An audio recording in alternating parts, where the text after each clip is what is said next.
Alfredo Zayat, el gusto de tenerte acá. ¿Cómo va, Nico? Bien, y el placer de recibir en los estudios del Destape a Carlos Tomada, ex ministro de Trabajo, ex embajador en México, militante peronista además toda su vida. Siempre el gusto de tenerte. El ministro de Trabajo de más tiempo en la historia del Ministerio de Trabajo. Creo que fueron 12 años y medio, ¿no? Sí, 14 horas y 32 minutos. No, impresionante. Pero hay que encontrar algún ministro que un periodo tan largo. Y sobre todo cómo se cambió el mundo del trabajo en la Argentina en esos 12 años. Sí, y haber estado con Néstor, Cristina y Cristina. El tema me parece que pasa por ahí. La cuestión de la prolongación, la duración de mi mandato es un tema recurrente, obviamente, pero a mí me importa, me parece que también hay que decir primero que yo tengo el privilegio de haber sido el ministro de Trabajo de Néstor y Cristina, todo el tiempo, eso es y después que pasaron algunas cosas interesantes, que lamentablemente, me acuerdo de los carteles que se pegaban ahí por el 2015, irreversible. No lo fue. No lo fue. No lo fue. Y este escenario nuevo que estamos viendo, donde estamos todos los días, tenemos cifras que muestran, lo decía Adrián Murano recién en el pase, son cifras que corresponden a una catástrofe natural, a una guerra, a una pandemia, pero que están sucediendo por decisión política. ¿Puede ser para el otro lado irreversible o hay una salida de este pozo en el cual nos están metiendo? Salida hay segura. Lo que pasa es que hay un tema que, bueno, Alfredo lo debe tener más claro, y es, digamos, nosotros cada vez que perdemos, retrocedemos mucho, y luego no volvemos al mismo lugar. Lo que está pasando hoy con salarios es un ejemplo, en el cortísimo plazo, no quiero imaginar más adelante, pero ¿qué está pasando? Ellos dicen que el salario está mejorando la inflación y qué sé yo. No es cierto, lo único que hay algunos que han recuperado un poco más que otros, pero todavía no hemos recuperado el 20% que se perdió durante el periodo de Macri. Estamos lejos.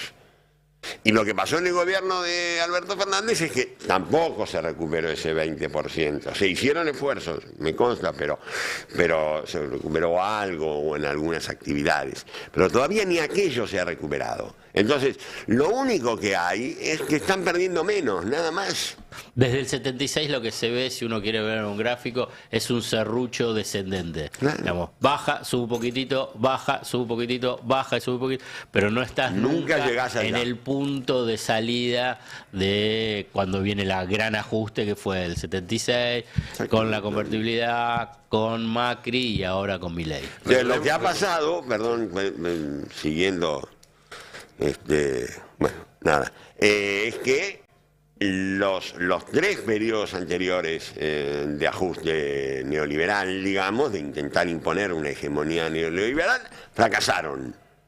Fracasaron políticamente, pero siempre nos dejaron un poquito más abajo. Me da la sensación que, a diferencia de las veces de los 90 y de Macri, se propone un cambio estructural más profundo, como el que fue el del 76, digamos, ¿no? Argentina hasta el 75-76 era un país de clase media, donde, excepto un sector muy marginal de la población, todos estaban englobados en esa gran clase media, y aunque la vida del profesional de la Ciudad de Buenos Aires, del obrero del conurbano, o de alguien que tenía un emprendimiento en el interior del país era muy distinta, había algo en común, que era esa pertenencia a un mismo sector.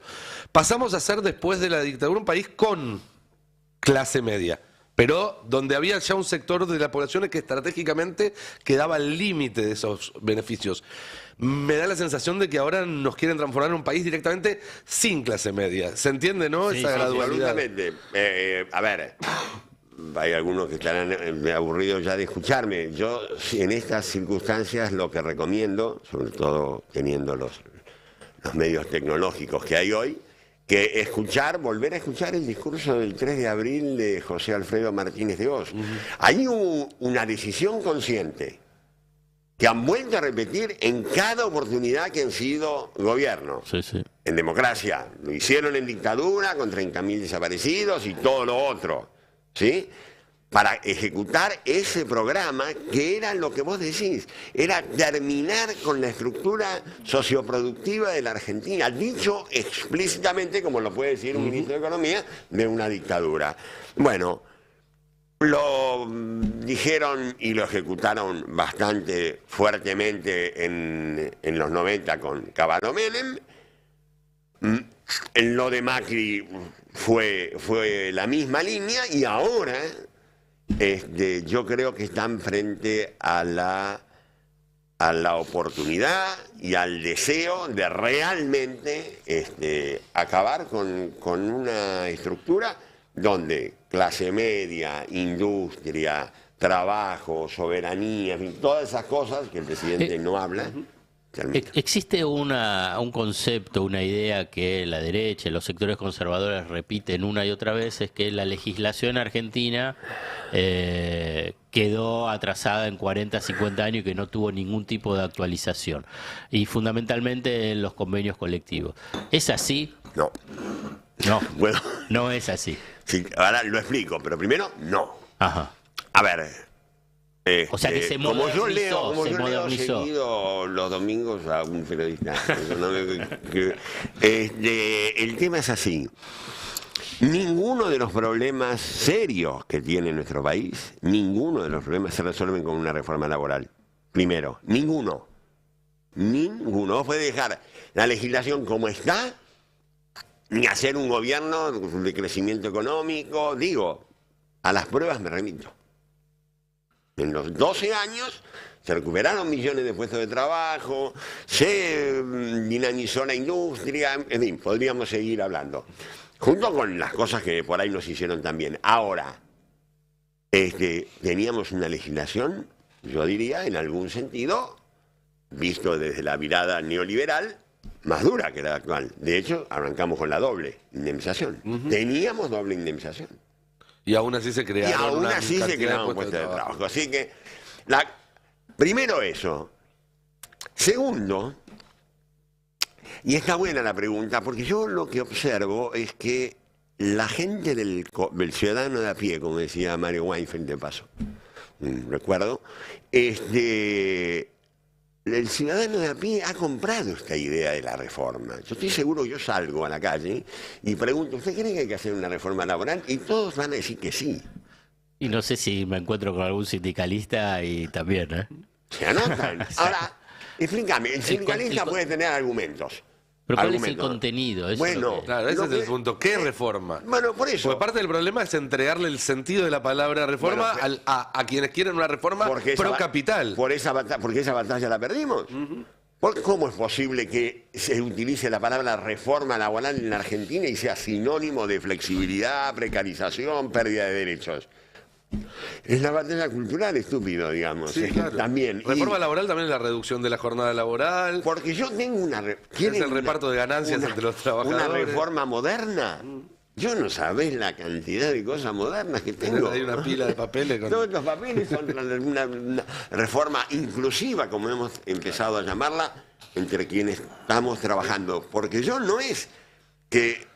y tantos otros, no es que no estamos de acuerdo en que haya reformas. ¿Cómo vamos a estar de acuerdo? Porque se modifica las relaciones de trabajo-capital, la forma como se busca mayor equidad, hay nuevas realidades en el mundo del trabajo, por supuesto que las hay. La inteligencia artificial. Muy bien, con el principio protectorio de por medio.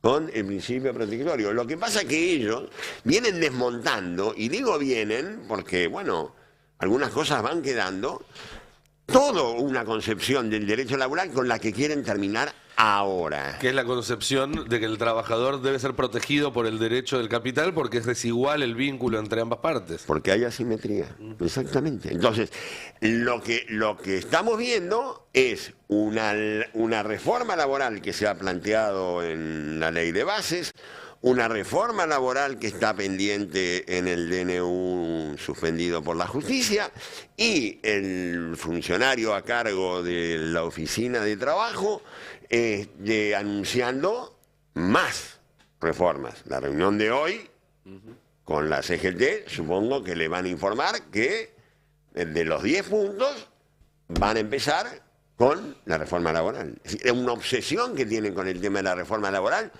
que te vuelvo a repetir, quiero ser muy claro. Yo no me opongo a una reforma laboral, pero de ninguna manera negociaría con este gobierno en algún término una reforma laboral. Pero a ver, el escenario que se plantea en el mercado laboral es: tenés un nivel de informalidad del 35, 40%, un nivel de heterogeneidad y fragmentación del mercado laboral muy fuerte. La incorporación de nuevas tecnologías, el tema, te vuelvo a poner, lado de inteligencia artificial y la robótica aplicada en sectores a nivel industrial. Te estoy diciendo todos esos lugares comunes que se hablan con respecto a decir, mirá, el mundo laboral hoy no es igual que la del 70, tomada, eso es un poco lo que está. Entonces decir, bueno, entonces, ¿qué es lo que hoy se plantea a nivel de decir, bueno, mirá, no queremos, hay un punto central que planteaste, perdona la extensión, de decir, bueno, una cosa es la protección, bueno, a partir de la protección, del criterio protectivo, bueno, ¿cómo se avanza frente a esa nueva realidad? Donde tenés miles de chicos que salen al mercado laboral y no saben, primero, de la legislación, y que además existe el individualismo. Bueno, hay otro escenario. Bueno, frente a ese escenario, ¿qué? Hay que trabajar para darle una respuesta a esos problemas. Pero toda esa enumeración de malos datos sobre el mundo del trabajo son los argumentos que utiliza la derecha para decir, ven, que han fracasado por culpa de la vigencia de la ley de contrato de trabajo, hay que cambiar la legislación laboral. Y eso es mentira, absolutamente mentira. La situación del mercado de trabajo se modifica a partir de crecimiento económico orientado por una política industrial, en fin, por todo lo que tenga que ver con un modelo de país distinto. Ninguno de esos temas vos lo resolvés con una reforma laboral, ninguno. Te lo digo claramente. Ahora, vos me decís, bueno, pero ¿qué sería otro tipo de reforma laboral? Vamos por partes. Primero, yo te podría enumerar 5 o 6 países que están en la otra etapa ya. Están en la etapa de reformas laborales inclusivas, es decir, desmantelando la idea de lo que hay que hacer es bajar derechos, la famosa cuestión de que para incorporar a los que están afuera, informales, hay que bajar los derechos de los formales, no camina más. No. 103 reformas, según Naciones Unidas, se hicieron con la excusa de generar empleo, mejorar la calidad del empleo, atraer inversiones. Todas fracasaron en ese objetivo. Eso sí, aumentó la pobreza, aumentó la precarización y aumentó la desigualdad. ¿Y qué es lo que están haciendo estos países? Por ejemplo, fortaleciendo la negociación colectiva, revisando la jornada de trabajo, buscando mayores niveles de participación, terminando con los contratos temporales. Y los países para qué son España, México, Estados Unidos, Brasil, Chile incluso, que está bastante atrasada. Están buscando dándole mayor estabilidad al trabajo, dándole derechos, no quitando derechos. Digamos, hay países, por ejemplo, que tienen una negociación de empresa. Están buscando ir a la negociación por actividad. Mientras haya negociación por empresa, los sindicatos seguirán siendo débiles y seguirán siendo pocos trabajadores los que estén protegidos por un convenio colectivo de trabajo. Esto es obvio. Otra mentira que en este debate se repite mucho de los medios de derecha, políticos de derecha y demás, es que la organización colectiva es algo anacrónico, algo que quedó en el pasado, cuando lo que se está viendo sobre todo en Europa y Estados Unidos, es un resurgimiento. Este año Estados Unidos tuvo la huelga de la industria automotriz más grande del último medio siglo. Bueno, ejemplo. la más importante de las huelgas en Estados Unidos fue la de los directores y autores de guiones También, de hace unos años. Hollywood. De Así Hollywood.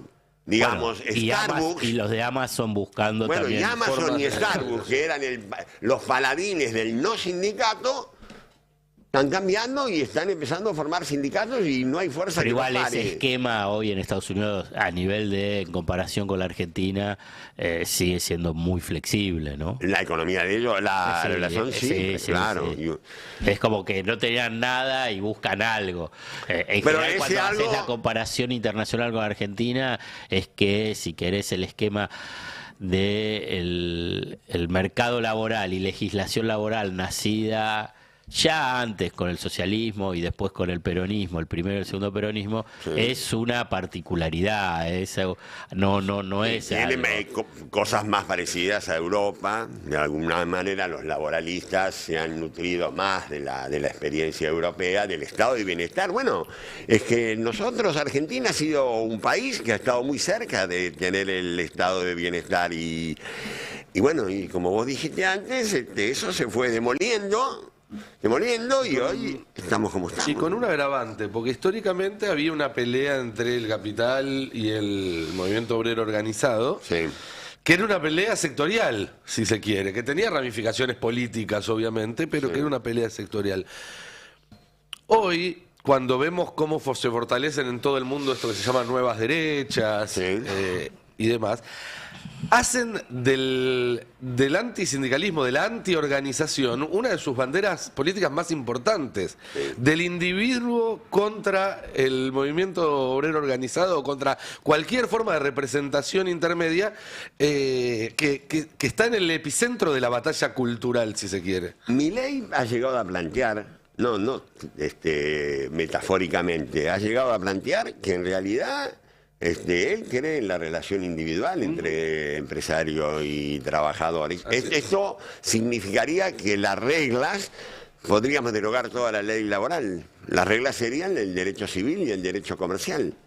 Esto presupone una simetría que no necesito ni yo ni ninguno de los que están en esta mesa explicarle a nadie que esté escuchando. Carlos, mencionaste antes que están trabajando seguramente con un grupo de Muchos. especialistas, investigadores, sobre el Con nuevo... pocos abogados laboralistas. A lo que apunto es por ahí, no sé si es controversial, a mí me genera mucha inquietud decir qué es lo que está pasando en los trabajadores y en las organizaciones sindicales. Digamos, si uno, a partir de lecturas y conversaciones, ve que bases de los trabajadores, después de todas las experiencias vividas, votaron a Milei, y después dirigentes sindicales donde agarrás y decís, algunos le ve muy clara su posición, otras no tan claras esa posición. Bueno, ¿cómo lo observás eso? Porque bueno, nosotros estamos hablando sobre un sujeto social. Y agarrás y decís, nosotros queremos defender ese sujeto social, le queremos dar derecho, le queremos dar protección. Ahora bien, bueno, está bien, lo estás hablando a nivel, si querés, de investigador, político. Bueno, pero a ver, ese sujeto social, ¿en qué está? A ver, qué pregunta. Va a ser un placer contestarle al único economista que yo conozco que en sus análisis económicos incluye siempre esa dimensión de los actores. Para mí es un placer leerlo, Alfredo, por eso, básicamente fue lo otro que dicen. A ver, yo creo que hoy no hay espacio para no tener una actitud defensiva frente a la ofensiva. O sea, yo creo que en el movimiento obrero en general, después por ahí me lo desmienten, pero digamos, en general hay una actitud de, no sé si llamarla solamente de confrontación, por lo menos defensiva, por lo menos de no ceder a los cantos de sirena de reformas para demostrar que somos democráticos y modernos. No tenemos por qué hacer eso. Eso en cuanto a los dirigentes. Yo veo muchos dirigentes muy preocupados y muy imbuidos en la idea de la necesidad, por un lado, de parar la ofensiva y por otro lado, pensar hacia adelante en reformas que impliquen mejoras para los trabajadores y las trabajadoras. De verdad lo digo. El caso mío en particular, discúlpame que lo traiga a colación, es una muestra de eso, digamos. Abel Furlan es el secretario general de la UOM y está preocupado porque cómo es posible que se haya votado de la manera que se ha votado, digamos. Y entiende que eso es una cuestión también de educación y de formación. Y ha creado un instituto de formación político sindical en la UOM. La UOM tiene en estos momentos 4.000 delegados. Y la idea es trabajar con esos 4.000 delegados. Y al frente de ese instituto tengo el placer de estar ocupándome ello. Es fundamental, digamos. Siempre ha existido, si uno ve la historia de la clase trabajadora en Argentina, un movimiento en las bases muy importante y, si querés, de concientización, de trabajo, de politización, de tratar de entender la realidad. ¿De adoctrinamiento, decís vos? Sí, de adoctrinamiento, y que no está mal. Y yo creo que eso se dejó, sí, ese espacio vacío. Absolutamente. Y ese espacio vacío pasó a estar ocupado por, si querés, los medios y los economistas y los fundaciones, y las fundaciones, y que ONGs. Finalmente agarrás y vas y hablás con un trabajador y le decías, y bueno, no sé, tengo que votar a otra cosa. Entonces vos agarrás y decís, pero escuchá, te van a destruir tu propia empresa. Bueno. Alfredo, Nico, si durante 40 años el neoliberalismo pregonó que el Estado era una de las razones por las cuales las cosas no funcionaban, ¿qué esperábamos? Que cuando se agotara las alternativas políticas iba a aparecer una masa de gente que decía, vamos a terminar con el Estado.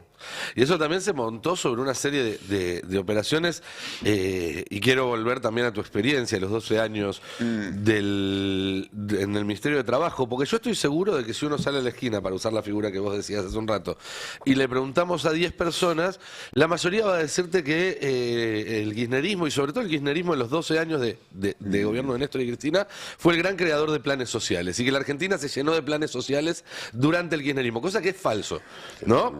Cristina dejó menos de 200.000 planes sociales, Macri lo triplicó o cuadruplicó y luego vino la pandemia, obviamente, y en el gobierno del Frente de Todos el número llegó a una cifra millonaria.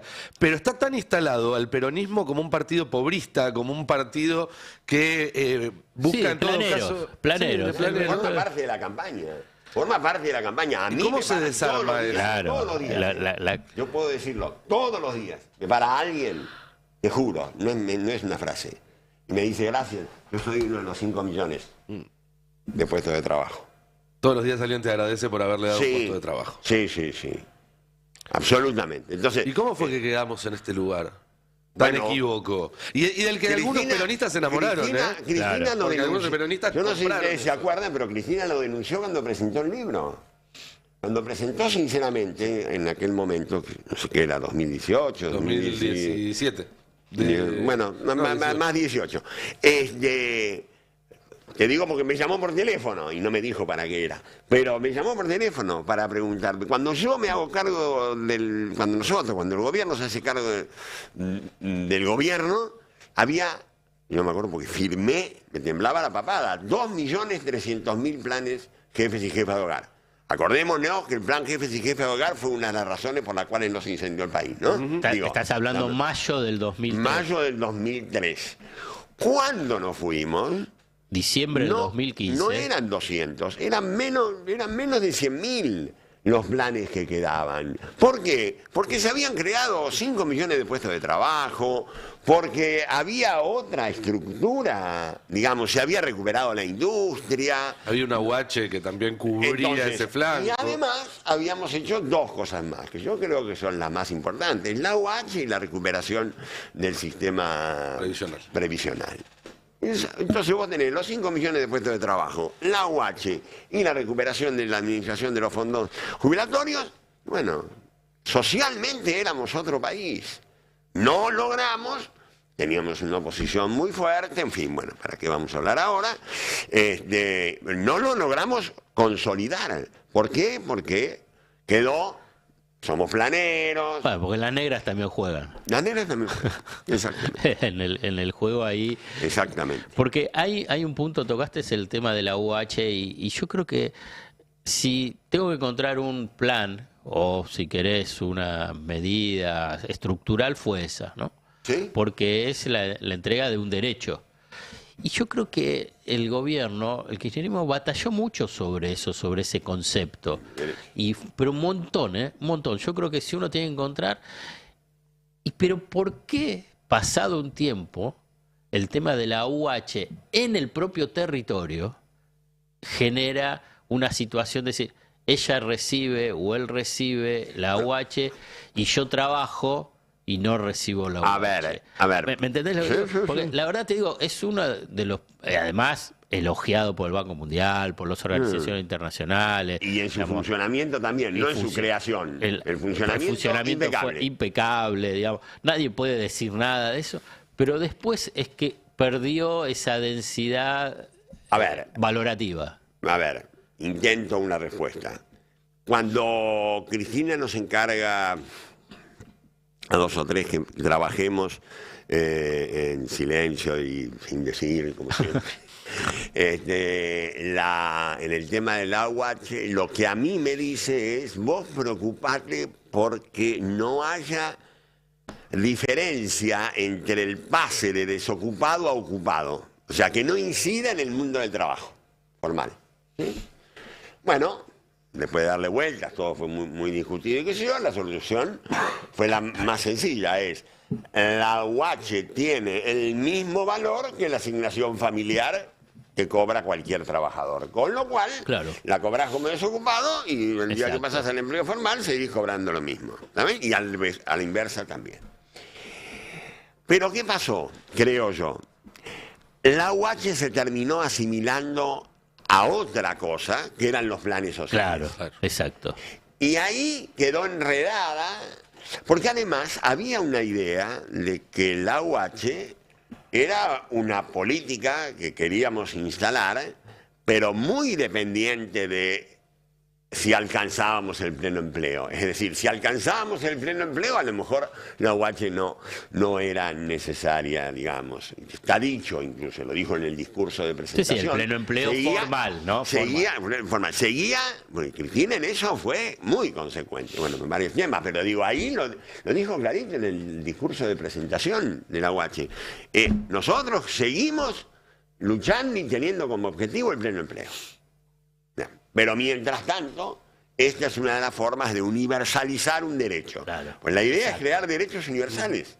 Es la única forma de atender situaciones como estas. Los planes sociales en realidad vinieron después y no fueron tantos. En realidad, el gran creador de planes sociales es Macri, que pagó la tranquilidad en la calle con los planes sociales. Digamos. No objeto eso porque digamos, entiendo la necesidad que había de que por lo menos... Y ahí se generó la confusión de eso. Y ellos, no fue confusión. Bueno, operaron. No hubo errores, no hubo excesos. Fueron deliberadamente a trasladar esa cosa porque nosotros éramos culpables del no trabajo. Una cosa, ¿cómo dieron? Bueno, yo ahí, si querés, déjame una sola explicación, digamos, vinculado tanto a planes sociales como a UH o el tema de la pobreza, y ahí incorporo un elemento conflictivo que es el INDEC, ¿no?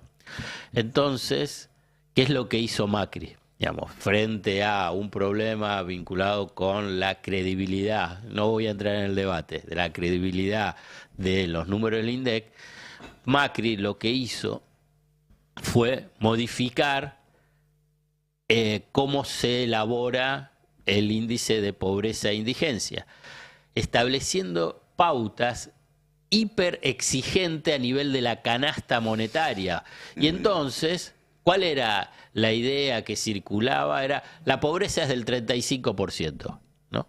No era del 5%, pero no era del 35%. Pero entonces Macri, el INDEC de Macri, lo que hace es valoriza las canastas, que a nivel de comparación internacional y comparación latinoamericana, digamos, es hiper exigente. Si vos pones la canasta de Macri en la canasta de Chile, son casi todos pobres. Sí. Y lo mismo en Uruguay y en Brasil y todo. Bueno, entonces, ¿para qué? Por una decisión política. Hay 35% de pobres, es esto lo que nos dejó el kirchnerismo. Y ahí va con los planes sociales. Dos ¿Entendés? cosas. ¿Entendés Perfecto. la secuencia? Perfecto. Es algo que no es muy mencionado, te digo. No, claro que no. Porque Pero- vos fíjate pero- que ahora seguimos diciendo, bueno, hay una pobreza del 50%. Das con unos niveles de canasta, de valorización monetaria de esas canastas que es totalmente desproporcionada. Y a nosotros nos amparon lo del 35%, nosotros habíamos arrancado con el 50%. Por eso yo digo, yo no discuto los números, prefiero no discutirlos. Elegí el número que quieras, ¿qué querés? ¿El número de la UCA? ¿Querés el número? Nosotros bajamos de 50 a 32. Otros dicen a 28, querés 32, 32, de 50, ojo. Nosotros no fuimos un gobierno que generó pobreza, al contrario, la bajó como no la bajó nadie, es lo mismo que la informalidad. Por supuesto que nos hubiera gustado bajarla más, pero terminamos con una informalidad de 30 cuando habíamos arrancado de 50. Ahí te hago una pregunta para ir redondeando. ¿No se bajó más la pobreza, la informalidad, porque eso requería más tiempo o porque en algún momento se encontró alguna tara estructural que no se supo cómo saltear? Y yo creo que estábamos complicados económicamente sobre la última etapa. Claro. No había una crisis económica ni había una crisis política, no la había. Pero teníamos una ofensiva que nos colocó muy a la defensiva,